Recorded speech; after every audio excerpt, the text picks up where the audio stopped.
உயரதிகாரிகள் தனக்கு தேவைப்பட்டவர்களை சலுகை கொடுக்குறாங்க.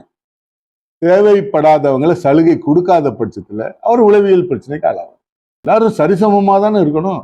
அது இல்லாத பட்சத்துல தான் காவலர்கள் மன உளைச்சலுக்கு ஆளாகிறாங்க. அதிக வேலைப்பளுவை கொடுக்குறாங்க.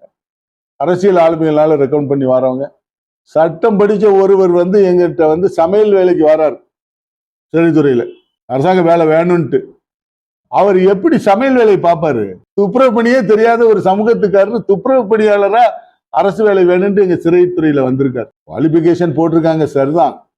ஆனா அதுக்கு உண்டான ஒரு எம்ஏ படிச்ச ஒருவரை நீங்க துப்புரவு பணியாளர் அரசு வேலை வாய்ப்பு பிரச்சனையில வந்தாங்கன்னா அவர் என்ன உளவியல் ரீதியில் எப்படி அவரு சரியா வேலை பார்ப்பாரு?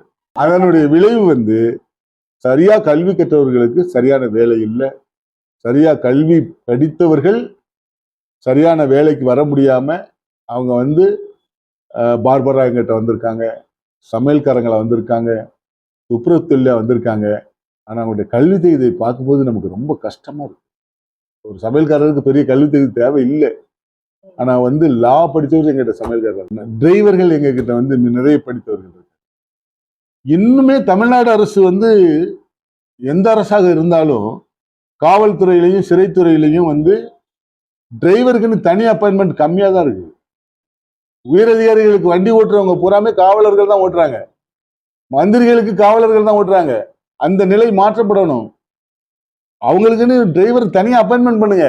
அந்த நிலைகளை மாற்றும் போது நம்மளுக்கு நிறைய அந்த உளவியல் பிரச்சனை வராது. ஆர்டர்லி சிஸ்டத்தை பல முறை நீதிபதிகள் கண்டிச்சு ஒழிச்சிருக்காங்க.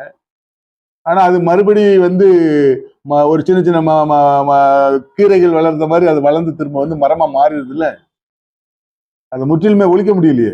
ஒருவருக்கு ஒரு நல்ல வேலை வாய்ப்பு, ஒரே இடத்துல ஒருவருக்கு நல்ல வேலை வாய்ப்பு, ஒரு கடினமான வேலை வாய்ப்பு கொடுக்காங்க. அப்போ எல்லாரும் ஒரே வேலை வாய்ப்புக்கு தான் வராங்க. ஒரு இலகுவாக இருக்காரு, ஒரு கஷ்டப்படுறாரு. அப்ப அந்த கஷ்டப்படுறவர் உளவியல் தாக்குதலுக்கு ஆளாகிறார்.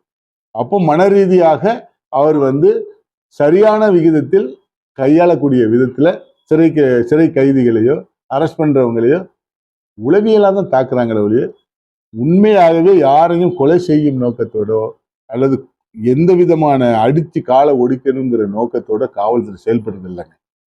பப்ளிக்ல நீங்க அது பத்திரிகையாளர் ஊடகத்தாளர் சில நேரங்கள்ல அப்படி எழுதுறாங்க. ஆனா அது தவறானது.